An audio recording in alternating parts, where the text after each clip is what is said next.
এই ভিডিওটি ইনভেস্টিং পারপাসে এবং অবশ্যই লং টার্ম ইনভেস্টরদের জন্য। তো এই ভিডিওতে একটি মাত্র স্টক নিয়ে কথা বলা হবে যেটা অ্যাগ্রো কেমিক্যাল নিয়ে কাজ করে। যে এগ্রিকালচারের ক্ষেত্রে যে প্রোডাক্টগুলো হয় আর কি, বিভিন্ন ধরনের ওষুধপত্র সেগুলো এরা তৈরি করে এবং সেগুলো সাপ্লাই দেয়। তো এদের যদি আপনি বিজনেসটা দেখেন, মানে একেবারেই ছোট অবস্থায় রয়েছে এই কোম্পানিটি, আপাতত মাইক্রো ক্যাপ ধরনের কোম্পানি এবং মার্কেটেও খুব নতুন। কিছুদিন আগেই মার্কেটে নেমেছে, এখনও 1 বছরও হয়নি মার্কেটে। তো এই একেবারে নতুন কোম্পানি নিয়ে পরিচয় নিয়ে এই ভিডিওটি। তো যখনই এ ধরনের একেবারে নতুন কোম্পানিতে যাবেন আর কি, এমনিতে এরা বিজনেস করছে অনেক আগে থেকে, 2007 সাল থেকে ব্যবসা করছে, কিন্তু মার্কেটে একেবারে নতুন এবং ছোট অবস্থায় রয়েছে এই কোম্পানিটি, ভীষণ মাইক্রোক্যাপ ধরনের কোম্পানি। সেক্ষেত্রে কিন্তু এদেরকে বেশি এদের বিজনেসটাকে প্রায়োরিটি দিতে হয়। যখনই আপনি লং টার্ম ইনভেস্টমেন্টের কথা ভাববেন আর এ ধরনের ছোটো কোম্পানিতে যাবেন, তখনই কিন্তু ওই কোম্পানির বিজনেসটাকেই সবচেয়ে বেশি গুরুত্ব দিয়ে দেখতে হয় যে এর বিজনেসের মধ্যে কতটা শক্তি রয়েছে যেটা ভবিষ্যতে গ্রো করতে পারে। তো সেটা আমাদের যে ডেটাগুলো অ্যাভেলেবেল থাকে সেই কোম্পানির যে ওয়েবসাইটে বা কিংবা সেগুলো নিয়ে যেগুলো আর কি আর্টিকেল থাকে, সেগুলো দেখলেই কিন্তু এই কোম্পানির কিছুটা কিন্তু ধারণা পাওয়া যায়। তাদের ফান্ডামেন্টাল, তাদের ফিনান্সিয়াল ডেটাগুলো কেমন রয়েছে, কিংবা তাদের business structure, business model, business network কেমন স্ট্রেংথ রয়েছে। তো মার্কেট তো সম্ভাবনার খেলা, যে ভবিষ্যতে এটা কতটা গ্রো করতে পারে সেটা ধারণা পাওয়ার জন্য কিন্তু এসব স্টাডি করতে হয়। তো এই ভিডিওটি সেজন্যই আর কি, এর যে ফান্ডামেন্টাল, ফিনান্সিয়াল, বিজনেস সব কিছু নিয়ে একটা ওভারভিউ নিয়ে নেওয়া হবে। এতে এই কোম্পানিটি সম্বন্ধে একটা ধারণা আসবে এবং সিদ্ধান্ত নিতে সুবিধা হবে যে এই কোম্পানিটিকে লং টার্মের জন্য পোর্টফোলিওতে অ্যাড করা যায় কি না। তো এই কোম্পানিটি যেটা নিয়ে কথা হচ্ছে সেটা নোভা এগ্রিটেক লিমিটেড, যেটা একেবারেই ছোটো কোম্পানি, মাইক্রোক্যাপ ধরনের কোম্পানি। সেক্ষেত্রে কিন্তু রিস্ক বেশি থেকেই যাবে। তো রিস্ক ম্যানেজমেন্ট ঠিকঠাক রেখে তবেই এই কোম্পানিগুলোর কথা ভাববেন। যে স্মল ক্যাপ বা মাইক্রোক্যাপ ধরনের কোম্পানির যেটা পার্সেন্টেজে থাকা উচিত আপনার পোর্টফোলিওতে, সেই ব্যাপারগুলো মেনটেন করার পরই কিন্তু এই স্টকগুলোতে যেতে হয়। কারণ এই কোম্পানিগুলো যদি 5-10 বছর পর আরও বড় কোম্পানিতে পরিণত হয়ও, তা সত্ত্বেও এদের যে ভোলাটিলিটি থাকে, এদের কিন্তু মানে যখন রিটার্ন দেয় খুব বড় দেয়, যখন কারেকশনও আসে সেরকমই কিন্তু আসে। সেজন্য রিস্ক ম্যানেজমেন্ট, মানি ম্যানেজমেন্ট সেটা ঠিকঠাক রেখে তবেই কিন্তু এই কোম্পানিগুলোতে যেতে হয়। তো যাই হোক, চলে আসি কোম্পানিটির পরিচয়ে, যার নাম নোভা এগ্রিটেক লিমিটেড। একেবারেই নতুন ধরনের কোম্পানি, ছোটো ধরনের কোম্পানি। তো এই কোম্পানির যদি আপনি দেখেন, 2007 সাল থেকে এরা ব্যবসা করছে। ম্যানুফ্যাকচারিং করে সোয়েল হেলথ ম্যানেজমেন্টের ক্ষেত্রে যে প্রোডাক্টগুলো থাকে, তারপরে ক্রপ নিউট্রিশন, তারপরে ক্রপ প্রোটেকশনের জন্য প্রোডাক্টগুলো যে থাকে সেগুলো তারা তৈরি করে। এটা নোভা গ্রুপের একটা কোম্পানি।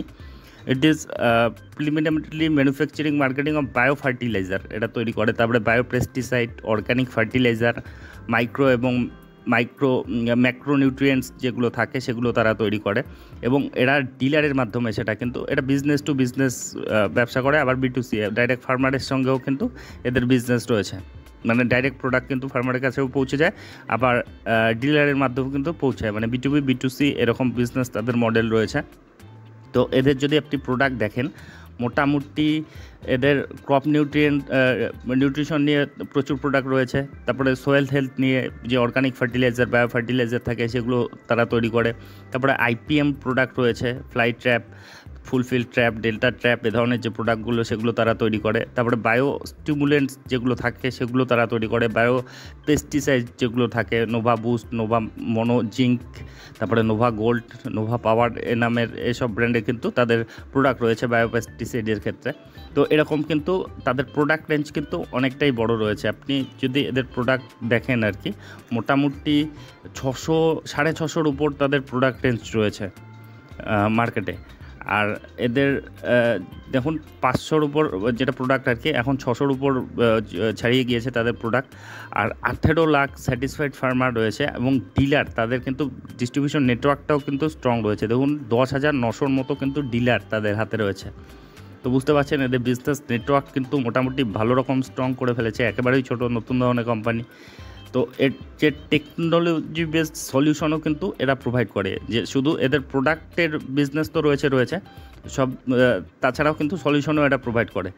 তাদের নোভা ভূপরীক্ষক নামে একটা ডিভাইস রয়েছে, স্ক্যানিং ডিভাইস, সেটার মাধ্যমে কিন্তু মাটির যে সোয়েল হেলথ সেটা তারা করে।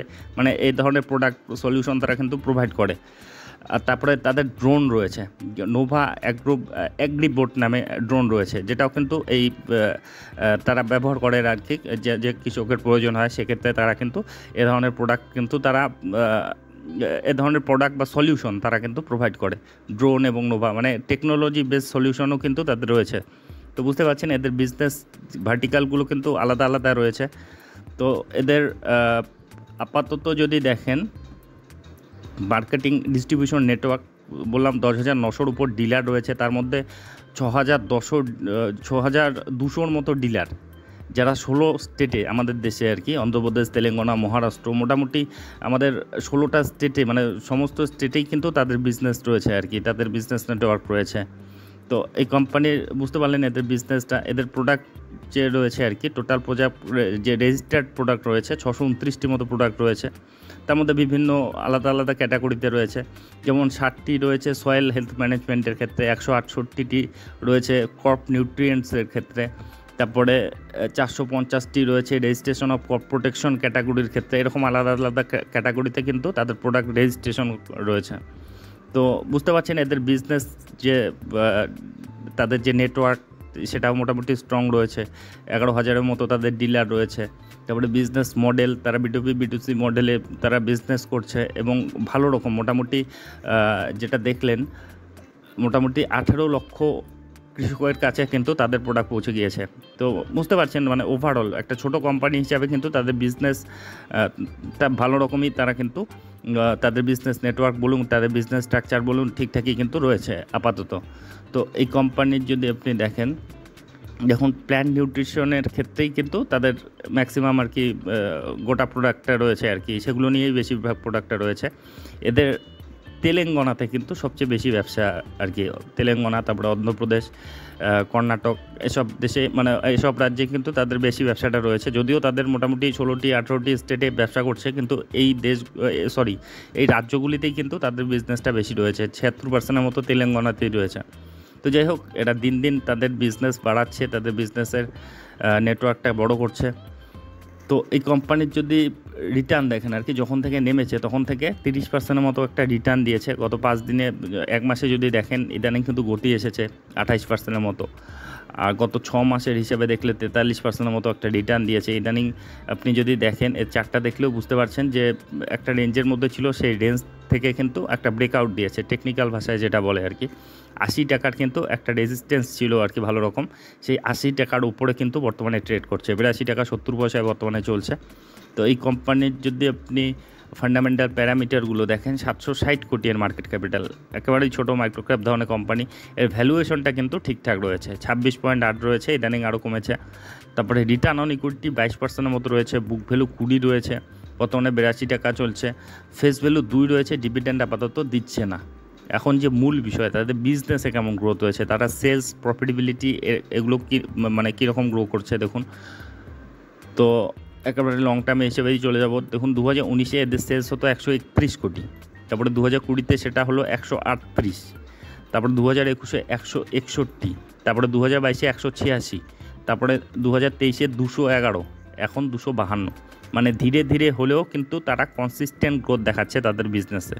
প্রফিটেবিলিটি দেখুন 2019-এ ছিল 7 কোটি, তারপরে 6 কোটি হলো, তারপরে 9 কোটি হলো 2021-এ, তারপরে 18 কোটি হলো 2022-এ, তারপরে 28 কোটি হলো 2023-এ, 2024-এ 33 কোটি। মানে কনসিস্টেন্টলি কিন্তু গ্রোথ দেখাচ্ছে। তো এই বিষয়গুলো কিন্তু পজিটিভ, মানে একটা কোম্পানির বিজনেস কিন্তু এখান থেকে বোঝা যায় যে তাদের সেলস এবং প্রফিটেবিলিটিতে কিন্তু তারা গ্রো করছে, এটাই কিন্তু মূল বিষয় থাকে তাদের বিজনেসের ক্ষেত্রে এই ডেটাটা। তারপরে আপনি যদি এদের ব্যালেন্স শিটে চলে যান, 175 কোটি রিজার্ভ দেখতে পাবেন এবং সেটাও খুব দ্রুত গ্রো করছে। 2020-তে ছিল 18 কোটি, তারপরে বাড়তে বাড়তে বর্তমানে 175 কোটি। আর ঋণ রয়েছে, সামান্যই ঋণ রয়েছে সেই তুলনায়, 61 কোটির মতো ঋণ রয়েছে, যা মানে সামান্য বলা হলো কারণ লং টার্মে তাদের মাত্র 8 কোটি ঋণ রয়েছে, যেখানে তাদের ক্যাশই রয়েছে 175 কোটি। তো ক্যাশ রিচ কোম্পানি, তাদের ঋণের চেয়ে অনেক বেশি তাদের রিজার্ভ হাতে রয়েছে, তো স্ট্রং এর ব্যালেন্স শিট রয়েছে। আপনি যদি শেয়ার হোল্ডিং প্যাটার্নে যান, ধরুন 59%-এর মতো আপনি প্রোমোটর দেখতে পাবেন, এফআই যদি দেখেন 3%-এর মতো রয়েছে, ডিআই যদি দেখেন প্রায় 2.5%-এর মতো রয়েছে, আর পাবলিক রয়েছে 32% মতো। মানে ইদানিং এফআইডিএরা একটু হোল্ডিং কমিয়েছে আর পাবলিকরা হোল্ডিং বাড়িয়েছে, এটা একটা নেগেটিভ পয়েন্ট। কিন্তু এত ছোট কোম্পানিতে যে এফআইডিএরা ভরসা দেখাচ্ছে 3%, 1%-এর মতো, মানে প্রায় 2%-এর মতো ডিআই, 3.25%-এর মতো এফআই রয়েছে, এটাই কিন্তু বড় ব্যাপার। মাইক্রোক্যাপ ধরনের কোম্পানি, আর প্রোমোটারও কিন্তু যথেষ্ট হোল্ডিং নিয়েই রয়েছে, প্রায় 60%-এর মতো, 59.38%-এর মতো। তো যথেষ্ট স্ট্রং কিন্তু শেয়ার হোল্ডিং প্যাটার্ন রয়েছে একটা মাইক্রো ক্যাপ কোম্পানি হিসাবে। আর এদের ব্যালেন্স শিটও স্ট্রেন্থ রয়েছে, তারা খুব কমই ঋণ রয়েছে তাদের যে রিজার্ভের তুলনায়, আর রিজার্ভ খুব দ্রুত কিন্তু বাড়ছে তাদের। আর তাদের মূল বিষয় তাদের ব্যবসায় কিন্তু সেলসও তারা বাড়াচ্ছে কনসিস্টেন্টলি, এবং প্রফিটেবিলিটিও কিন্তু তারা মানে কনসিস্টেন্টলি বাড়াচ্ছে। আর এদের যে ফান্ডামেন্টাল প্যারামিটারগুলো, তার মধ্যে ভ্যালুয়েশনটাও কিন্তু ঠিকঠাক রয়েছে। আপনি যদি দেখেন এই কোম্পানি মোটামুটি প্রফিট গ্রোথ 42%-এর ওপরে সিএজিআর হিসাবে, মানে লাস্ট 5 ইয়ারে 42%-এর ওপর সিএজিআর হিসাবে কিন্তু তারা প্রফিট গ্রোথ কিন্তু দেখিয়েছে। আর মোটামুটি গুড রিটার্নও দিয়েছে। রিটার্ন অন ইকুইটি যদি দেখেন 3 ইয়ারে মোটামুটি লাস্ট যে 3 বছরে 28.6%-এর মতো কিন্তু তারা রিটার্ন অন ইকুইটি আর কি সেখানে গ্রোথ দেখিয়েছে। তো যাই হোক, এই কোম্পানিটি আপাতত ডিভিডেন্ড দিচ্ছে না। তো এই কোম্পানিটি একেবারেই ছোট অবস্থায় রয়েছে, কিন্তু বিজনেসে যেরকম গ্রোথ দেখাচ্ছে আর কি, যদি তারা অব্যাহত ধরে রাখে তবে কিন্তু এই কোম্পানিটি ধীরে ধীরে বড় কোম্পানিতে পরিণত হতে পারে, এবং প্রাথমিক অবস্থায় যেহেতু রয়েছে আর কি, সেক্ষেত্রে রিটার্নও কিন্তু খুব বড় হতে পারে এবং দ্রুত হতে পারে। তো সেই জন্যই এই কোম্পানিটিকে ইন্ডিভিজুয়ালি কভার করা হলো। একজন কমেন্ট সেকশনে এই কোম্পানিটির পরিচয়ের কথা বলেছিলেন, তো সেই জন্য এই কোম্পানিটিকে কভার করা হলো। তো যাই হোক, এগুলো কিন্তু কোনো ধরনের রিকমেন্ডেশন থাকে না, জাস্ট স্টাডি পারপাসে থাকে। এগুলো কী অবস্থায় রয়েছে তাদের ডেটাগুলো কিংবা তাদের বিজনেসটা, যেগুলো যতটুকু সম্ভব এগুলো তাদের যে ডেটাগুলো প্রোভাইড করা হয় আর কি। তো যাই হোক, এগুলো কোনো ধরনের রিকমেন্ডেশন নয়। যখন আপনি ইনভেস্টমেন্ট করতে যাবেন তখন আরও ডিপলি অ্যানালাইসিস করবেন, আপনার যে ফিনান্সিয়াল অ্যাডভাইজার রয়েছে তাদের উপদেশ নেবেন, আর অবশ্যই রিস্ক ম্যানেজমেন্ট ঠিকঠাক রেখে তবে কিন্তু ইনভেস্টমেন্টের কথা ভাববেন। আর যেহেতু এটা একেবারেই ছোটো ধরনের কোম্পানি, সেখানে কিন্তু রিস্ক বেশি থেকেই যাবে। আর এই স্টকটি সম্বন্ধে আপনাদের কি মতামত অবশ্যই কমেন্ট বক্সে লিখে জানাবেন। তো যাই হোক, ভিডিওটি শেষ পর্যন্ত দেখার জন্য ধন্যবাদ।